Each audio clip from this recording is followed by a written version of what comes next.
ગીર સોમનાથ જિલ્લાના સૂત્રાપાડાના તીર્થધામ પ્રાચી ખાતે માધવરાય મંદિરની બાજુમાં આવેલી રાજા રામ બાપુની જગ્યામાં વિશાળ સંત મિલન ભંડારો અને ચાદર વિધિ યોજાતી નતીશા દાસ બાપુની ચાદર વિધિ યોજાતી આ પ્રસંગમાં 300થી વધુ સંખ્યામાં સાધુ સંતો જોડાયા તો 1000 જેટલા ભાવિ ભક્તો ચાદર વિધિના સાક્ષી બન્યા છે।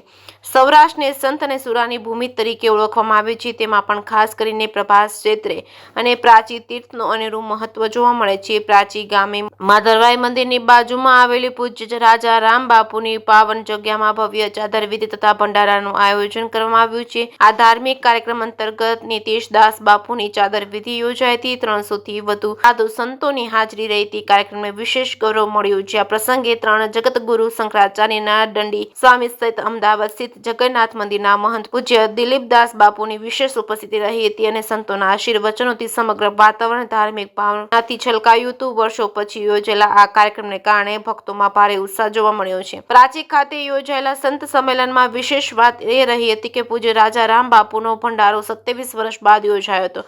ખૂબ જ લાંબા સમય પછી યોજાયેલા આ ભંડારામાં મોટી સંખ્યામાં ભક્તોએ હાજરી આપી હતી। રાજા રામ બાપુની પવિત્ર જગ્યામાં નીતિશ દાસ બાપુની ચાદર વિધિ સંપન્ન કરાઈ હતી। સમગ્ર કાર્યક્રમનું સુચારું આયોજન અને દેખરેખ પૂજ્ય રાજેન્દ્ર દાસ બાપુ દ્વારા રાખવામાં આવ્યું હતું। ચાદર વિધિ દરમિયાન વૈદિક મંત્રોચ્ચાર, ભજન કીર્તન અને સંતોના આશીર્વચનોથી સમગ્ર પરિસર ભક્તિમય બની ગયું હતું। સાધુ સંતો, મહંતો અને ભક્તો એક સાથે ધર્મ લાભ લીધો હતો। જયકેસિંહ ગુજરાતી સાથે મહેશ વાજા, सोमनाथ। से महान कथाकार भी यहाँ पर उपस्थित हुए हैं। सोमनाथ की पावन धरा और काशी 100 बार और प्राची 1 बार, ऐसा हम लोग सुनते आए हैं। इस प्राची तीर्थ में आकर के मैं अपने आप को धन्य किया और प्राची तीर्थ के समस्त भक्तगणों से मैं यह आकांक्षा करूंगा और उनसे आग्रह भी करूंगा कि इस मंदिर का भव्य और दिव्य निर्माण हो और जिससे सनातन धर्म और सनातन धर्म के साथ साथ देवी देवताओं का संवर्धन हो। यहाँ पर एक भक्तों का सुंदर सा ठहराव हो और जो भक्त बाहर से आए उनको रोटी का एक ठिकाना बने। और संत गौ संत सेवी हमारे नितेश दास जी महाराज आप सबके बीच में आज अखाड़ा सुपुर्द किया। हम बहुत बहुत साधुवाद, बहुत बहुत बधाई देते हैं। श्रीमद जगत गुरु रामानंदाचार्य प्रतिष्ठित वैदेही वल्लभ देवाचार्य पश्चिम पीठाधीश्वर सिंगला शेष मठ एक चादर विधि थी। चादर विधि तो बराबर है, परंतु आ जग्याने आवनारा समयमां एक तीर्थ बनाववा माटे विशेष करीने एक धाम ऊभું થાય એટલા માટે સમગ્ર ગુજરાતના સાધુ સંતોએ આ એક જ્યોત પ્રગટાવી છે અને 3 જગતગુરુ અહીંયા હાજર રહ્યા।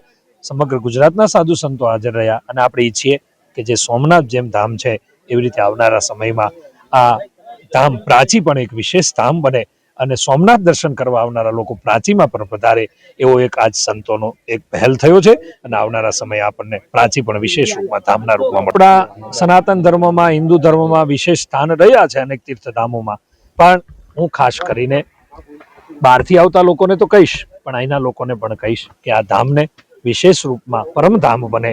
આપણે સૌ સાથે મળીને એક ધામને વિકાસ કરીએ। આપણે વેદ વાક્ય સમગચ્છધ્વમ સમબદ્ધત્વમ જેમ સાધુ સંતો જોડાયા છે એમ આ ગામના લોકો, આસપાસના વિસ્તારના ગીર ગઢડા અને આ બાજુ ગીર સોમનાથના લોકો બધા જ લોકો જોડાય। આ બાજુ ઉના, રાજુલા સુધી અનેક સમગ્ર ગુજરાતના લોકો જોડાય અને આવનારા સમયમાં આપણે પણ આને વિશેષ ધામના રૂપમાં આપણે પૂજીએ, માનીએ અને અહીંયા ધર્મની, સનાતન ધર્મની ધજા પ્રાચીમાં પુનઃ ફરકતી રહે એ જ પ્રાર્થના સાથે સૌને જય સિયારામ।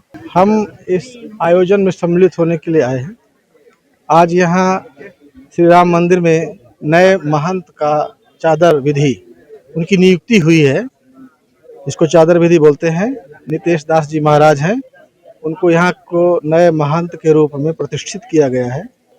मैं स्वयं उसमें मौजूद हूँ और हमारे देश भर के तमाम वरिष्ठ संत आचार्यगण भी उसमें हैं, साधु संत और जनता जनार्दन भी है।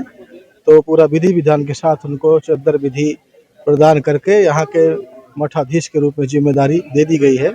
और साथ ही साथ यहाँ पर एक भव्य राम मंदिर निर्माण का भी निर्णय लिया गया है, जो कि बहुत विशाल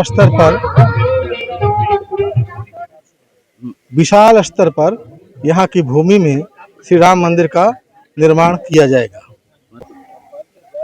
ये भगवान का निज धाम है।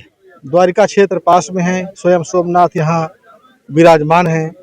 यहाँ का जनता को धर्म के लिए, देश धर्म के लिए हमेशा से आगे बढ़कर योगदान रहा है। तो मैं समझता हूँ कि आज जो भारतवर्ष आगे बढ़ रहा है उसमें भी गुजरात की भूमिका ही सबसे बड़ा तप है। यहाँ का माताओं का तप है, यहाँ के तपस्वियों का तप है, जिसके कारण आज हमारा देश दुनिया में सम्मानित हो रहा है। तो अभी यहाँ जो धार्मिक गतिविधियाँ बढ़ रही हैं, आगे और बढ़ेंगी, ऐसे संकेत देखे जा रहे हैं। वो इस भूमि के लिए और पूरे भारतवर्ष के लिए और यूँ कहें कि पूरी दुनिया के लिए ही कल्याणकारी होगा। हिंदू राष्ट्र तो भारतवर्ष हमेशा से हिंदू राष्ट्र है और हिंदू राष्ट्र ही वो रहेगा। ये आर्यावर्त की भूमि सनातन भूमि है और यहाँ वैदिक कानून लागू हैं, अनादि और अनंत से, और लागू रहेंगे।